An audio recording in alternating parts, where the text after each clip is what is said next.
99.9% 세계 3위 50년 기술. 이 세 개의 숫자 앞에서 미국 CNN 기자는 말을 잃었습니다. 2025년 2월 트럼프가 중국산 식용유를 전면 금지했을 때 미국 식품업계는 패닉에 빠졌어요. 20년 거래처가 하루아침에 끊겼으니까요. 어디서 기름을 구하죠?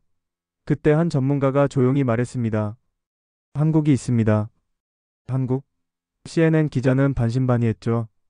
삼성, 현대는 알지만 식용유라니.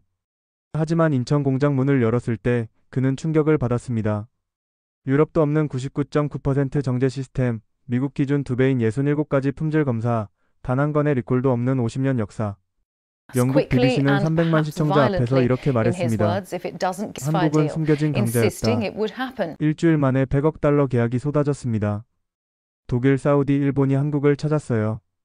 트럼프가 중국 문을 닫았을 때 한국 문이 열렸습니다. 세계가 몰랐던 50년의 준비, 지금부터 그 놀라운 이야기를 들려드립니다. 시청 전 구독, 좋아요는 영상을 만드는데 큰 힘이 됩니다. 2025년 2월 14일 미국 블룸버그 통신이 긴급 속보를 내보냈습니다. 트럼프 대통령이 중국산 식용유 수입을 전면 금지한다는 행정명령에 서명했다는 내용이었어요. 이 뉴스는 순식간에 전 세계 식품업계를 강타했습니다. 월스트리트 저널은 미국 식품 기업들이 패닉 상태에 빠졌다고 보도했어요. 미국 식품업체들이 수입하는 식용유의 약 30%가 중국산이었거든요. 대두유, 채종유, 해바라기유 등 주요 식용유 대부분이 중국에서 들어오고 있었습니다. 뉴욕타임스는 식품업체 CEO들의 인터뷰를 실었습니다. 한 CEO는 이렇게 말했죠. 우리는 20년간 중국과 거래해왔습니다. 하루아침에 공급망이 끊기면 어떻게 하란 말입니까?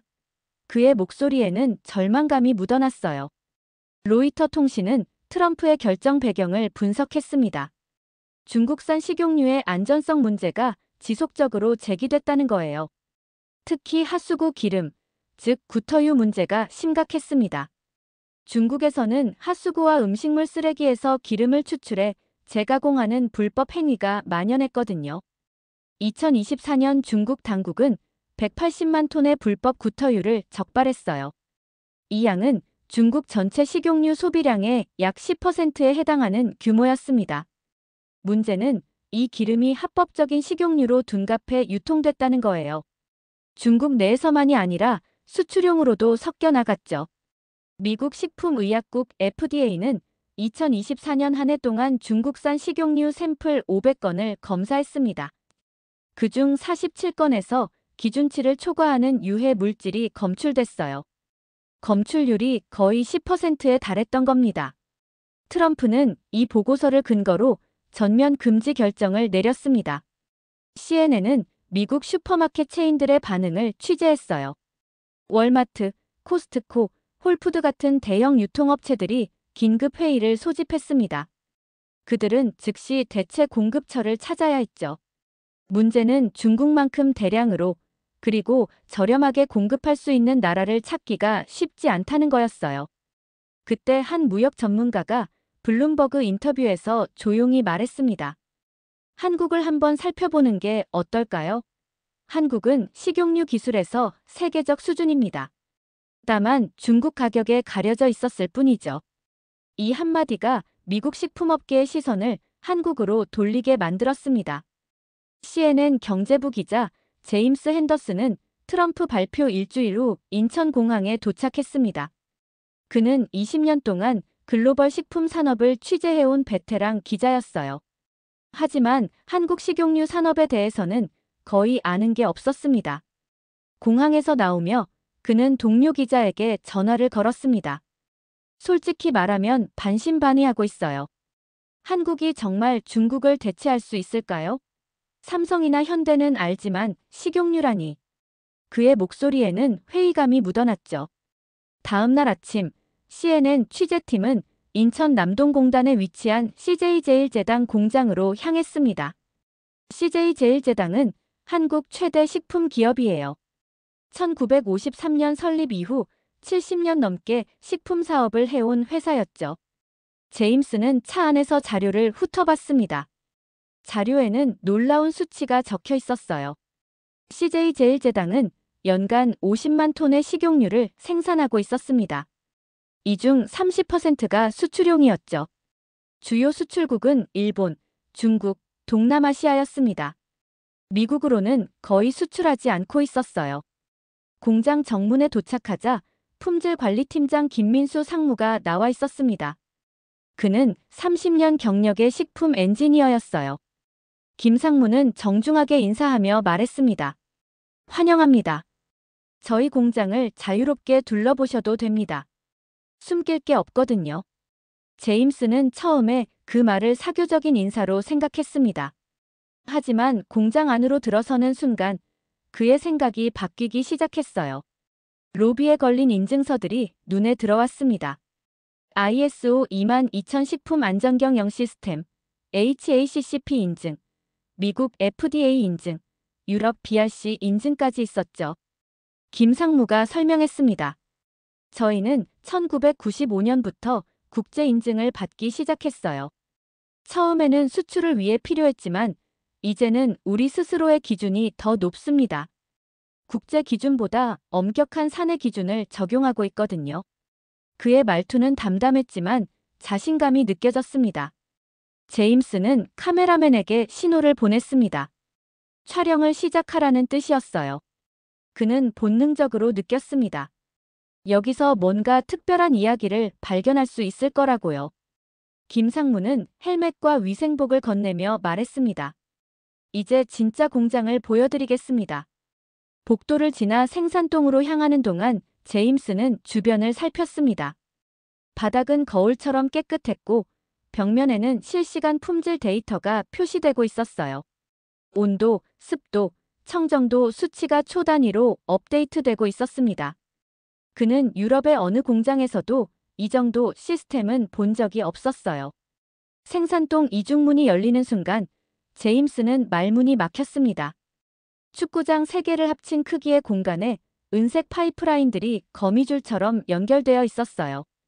모든 설비가 스테인리스 스틸로 만들어져 있었고 햇빛을 받아 반짝이고 있었죠. 김 상무가 첫 번째 구역을 가리키며 설명했습니다. 여기가 원료 정제 구역입니다. 대두에서 추출한 조유를 99.9% 순도로 정제하는 공정이에요. 제임스는 놀라며 물었습니다. 99.9%요? 보통 95%가 업계 표준 아닌가요? 김 상무는 미소를 지으며 대답했습니다. 이 시스템은 2018년에 독자 개발한 겁니다. 유럽 기업들이 기술 이전을 요청했지만 거절했어요. 우리만의 기술이거든요. 그의 말투는 담담했지만 제임스는 그 안에 숨겨진 자부심을 느꼈습니다. 제어실로 들어가자 더 놀라운 광경이 펼쳐졌습니다. 벽면을 가득 채운 대형 모니터들이 실시간으로 생산 데이터를 표시하고 있었어요. 온도, 압력, 유량, 성분 분석이 초 단위로 업데이트되고 있었죠. 한 엔지니어가 설명했습니다. 2015년부터 도입한 인공지능 시스템입니다. 품질 문제를 사전에 예측하고 자동으로 공정을 조절해요. 품질 검사실에서는 흰 가운을 입은 연구원들이 현미경 앞에 앉아 있었습니다. 김 상무가 말했습니다. 1시간마다 샘플을 채취해 67가지 항목을 검사합니다. 산가, 중금속, 잔류 농약 등을 측정하죠. 제임스는 메모하며 물었습니다. 67가지요? 미국 기준이 35가지인데 거의 2배네요. 김 상무가 고개를 끄덕였습니다. 우리는 미국, 유럽, 일본 기준 중 가장 엄격한 항목들을 모두 적용합니다. 그래야 어느 나라로 수출하든 문제가 없거든요. 화면에는 녹색 체크 표시들이 가득했어요. 모든 항목이 기준치를 통과한 거였습니다. 마지막으로 포장 라인을 둘러봤습니다. 로봇 팔들이 정확하게 움직이며 병에 기름을 채우고 있었어요. 1시간에 2만 병을 생산하는 속도였습니다. 놀라운 건 불량률이 0.001%라는 점이었죠. 투어가 끝나고 회의실로 돌아왔을 때 제임스는 동료에게 조용히 말했습니다. 이건 방송에 내보내야 해요.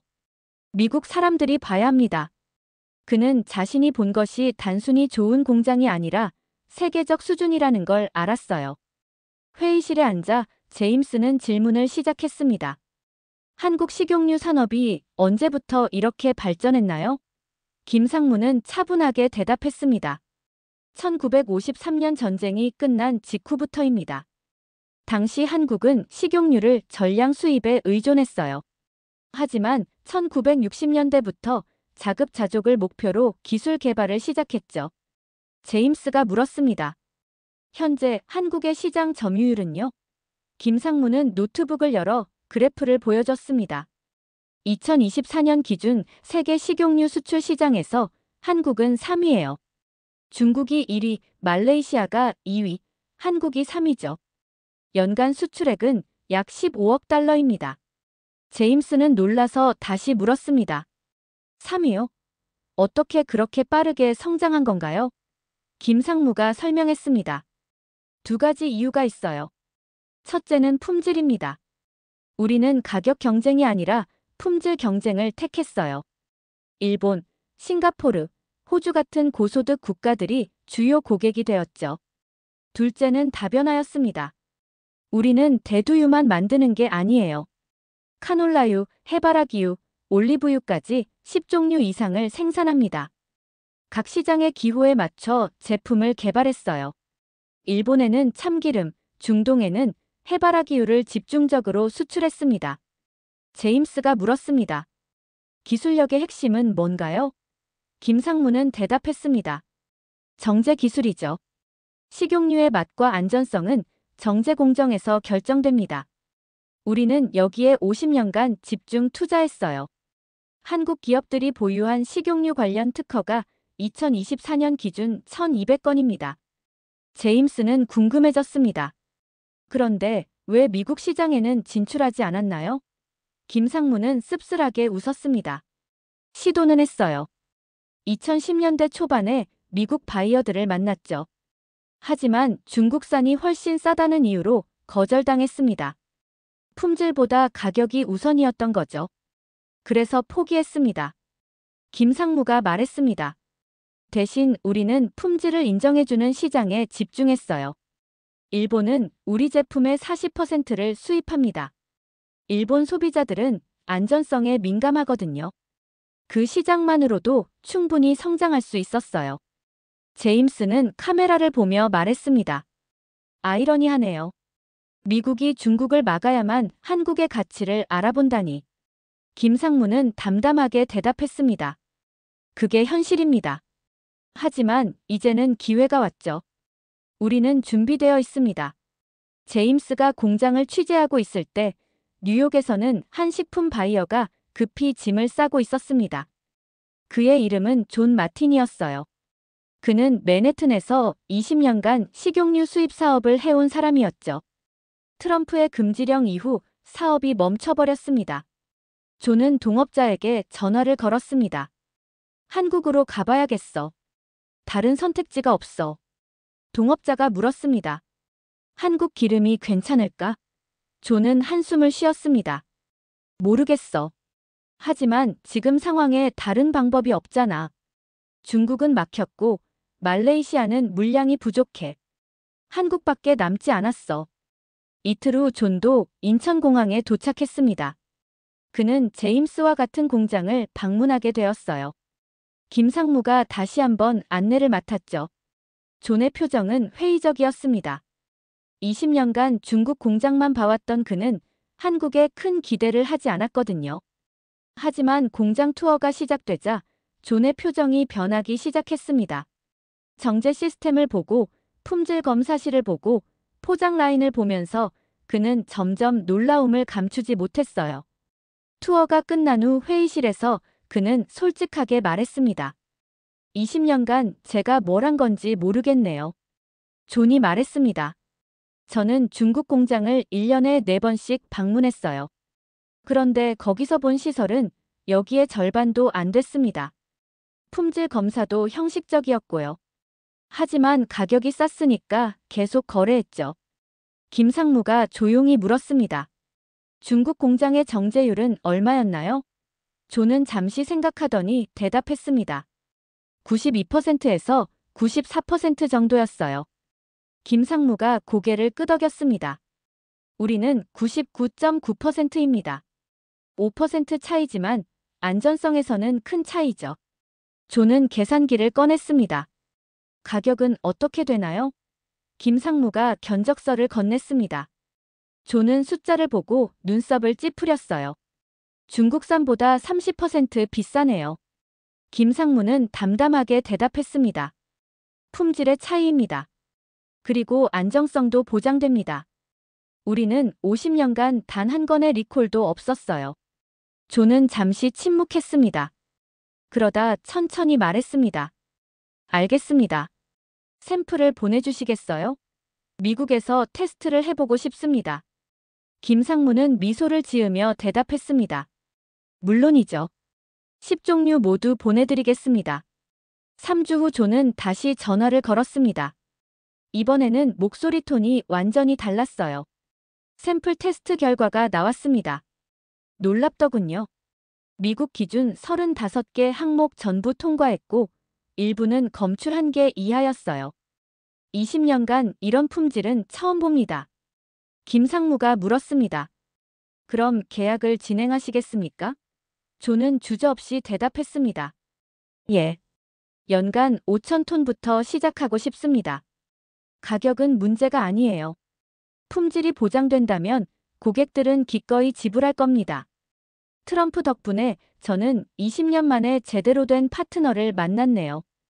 트럼프의 중국 금지령 이후 한 달, 인천공항 입국장에는 특별한 손님들이 늘어나기 시작했습니다. 식품업계 관계자들이었어요. 미국뿐만 아니라 유럽, 중동, 동남아시아에서 몰려들었죠. 모두 같은 목적이었습니다. 중국을 대체할 식용유 공급처를 찾는 것이었어요. 한국 식품 기업들의 전화기는 쉴 새 없이 울렸습니다. 상담 예약이 석 달치까지 밀렸어요. 김상무는 하루에 3팀씩 바이어를 만났습니다. 아침에는 독일 기업, 점심에는 사우디 바이어, 저녁에는 싱가포르 유통업체였죠. 그는 이렇게 바쁜 적이 처음이라고 말했습니다. 독일의 한 대형 유통체인 바이어가 방문했습니다. 그는 공장을 둘러본 후 김상무에게 제안했어요. 우리 매장 1,200개에 당신들 제품을 입점시키고 싶습니다. 연간 1만 톤 규모예요. 김상무는 조심스럽게 대답했습니다. 현재 생산 능력으로는 절반만 가능합니다. 독일 바이어는 고개를 끄덕이며 말했습니다. 그럼 절반이라도 시작하죠.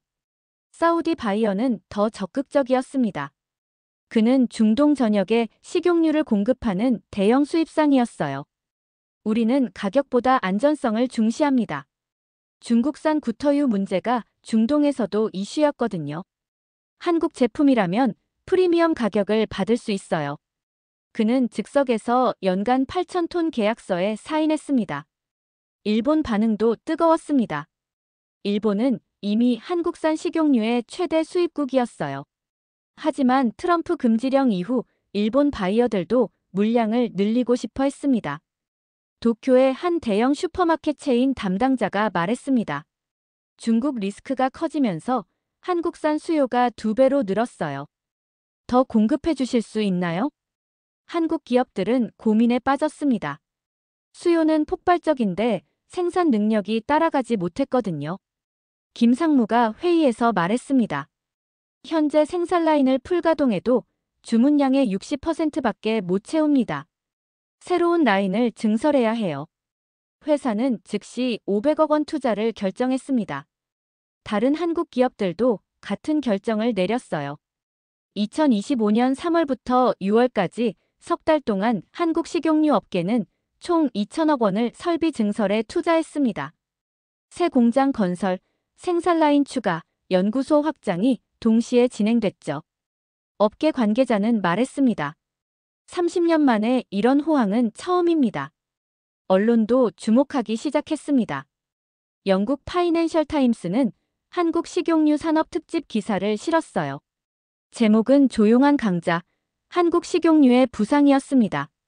기사는 한국 기업들의 기술력과 품질 관리 시스템을 상세히 소개했죠.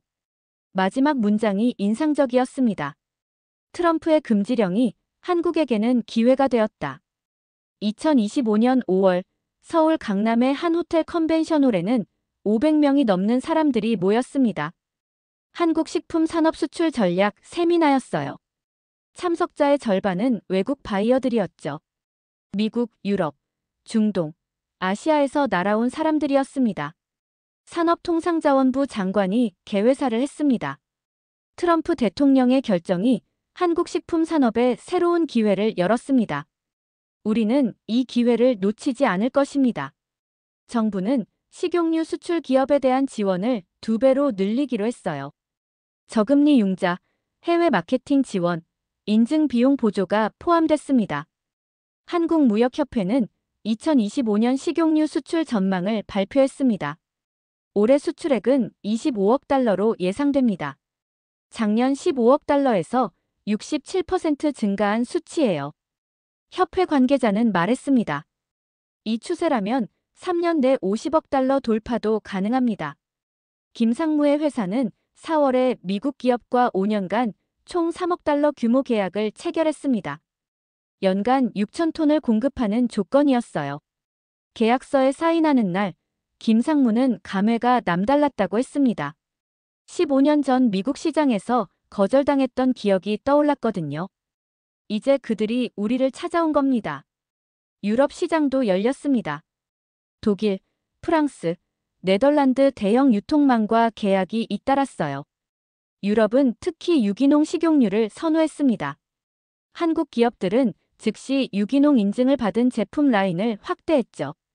유럽 바이어들은 한국산 유기농 식용유의 프리미엄 가격을 지불했습니다. 중동 시장은 더 폭발적이었습니다. 사우디, 아랍에미리트, 카타르에서 대량 주문이 쏟아졌어요. 중동은 식용유 소비량이 많은 지역입니다. 인구 1인당 연간 20리터 이상을 소비하거든요. 한국 기업들은 중동 시장만으로도 연간 10억 달러 이상을 수출하게 됐습니다. 일본 시장도 확대됐습니다. 기존의 연간 3억 달러 규모였던 대일 수출이 6억 달러로 2배 늘었어요. 일본 소비자들은 한국산 참기름과 들기름을 특히 선호했습니다. 도쿄의 한 백화점은 한국산 프리미엄 식용유 코너를 따로 만들었죠. 산업 전문가들은 이 현상을 분석했습니다. 한 경제연구소 보고서는 이렇게 썼어요. 한국 식용유 산업의 성공은 50년간 축적된 기술력과 품질 관리의 결과입니다. 트럼프의 결정은 촉매제였을 뿐 한국 기업들은 이미 준비되어 있었습니다. 김상무는 기자 인터뷰에서 말했습니다. 위기가 기회라는 말이 맞네요. 하지만 기회는 준비된 자에게만 옵니다. 우리는 30년간 묵묵히 준비해왔어요. 이제 세계가 우리를 알아본 겁니다. 2025년 6월 영국 방송 BBC가 한국을 찾아왔습니다. 다큐멘터리 제작팀이었어요. 그들은 트럼프의 중국 금지령 이후 세계 식품 산업 지형 변화를 취재하고 있었죠. 한국이 핵심 사례로 선정됐습니다. BBC 기자 데이비드는 김상무와 인터뷰를 했습니다. 한국은 왜 이렇게 조용했나요? 이런 기술이 있으면서 왜 적극적으로 홍보하지 않았죠? 김상무는 잠시 생각하더니 대답했습니다. 우리는 말보다 일로 보여주는 걸 선호합니다. 좋은 제품을 만들면 고객은 자연스럽게 찾아온다고 믿었어요. 데이비드가 다시 물었습니다. 하지만 그 때문에 기회를 놓친 것 아닌가요? 김상무는 고개를 저었습니다. 아니요. 우리는 그 시간 동안 기술을 갈고 닦았습니다. 만약 10년 전에 미국 시장에 진출했다면 지금처럼 완벽한 제품을 만들지 못했을 거예요. 때가 있는 법입니다.